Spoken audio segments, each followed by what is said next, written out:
সংখ্যালঘু হত্যা করা বন্ধ করো সরকার হায় হায় ধন্যবাদ পাটোয়ারি হায় হায় ধন্যবাদ পাটোয়ারি হায় হায় অসম সরকার হায় হায় বন বিভাগ হায় হায় বন বিভাগ হায় হায় বন বিভাগ হায় হায় অসম সরকার হায় হায় সংখ্যালঘু হত্যাযজ্ঞ বন্ধ করো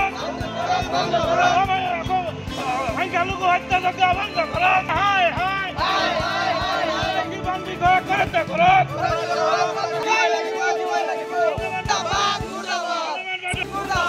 সরকার হায় হায় বন্ধ করো বিভাগ হায় হায় পাটোয়ারি দাদাগিরি না চলিব সংখ্যালঘু হত্যাযজ্ঞ বন্ধ করো অসম সরকার হায় হায় অসম সরকার হায় হায় ধন্যবাদ পাটোয়ারি মুর্দাবাদ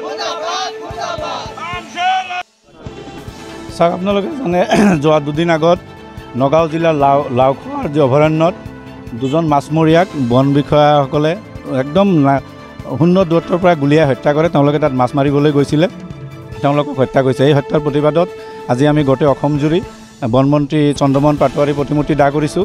আৰু এই প্ৰতিমূৰ্তি দাহৰ জৰিয়তে আমি ক'ব বিচাৰিছোঁ যে সংখ্যালঘু যি হত্যাযজ্ঞ তেওঁলোকে কৰিব বিচাৰিছে এইটো বন্ধ হ'ব লাগে।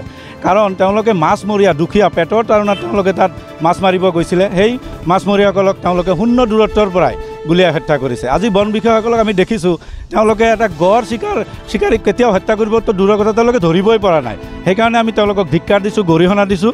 আৰু এই মাছমৰীয়া দুজনক আমি চৰকাৰক দাবী জনাইছোঁ তেওঁলোকক ক্ষতিপূৰণ দিব লাগে। আৰু যিসকল বন বিষয়া তাত জড়িত আছিল এই বন বিষয়াসকলক অতি শীঘ্ৰে গ্ৰেপ্তাৰ কৰিব লাগে।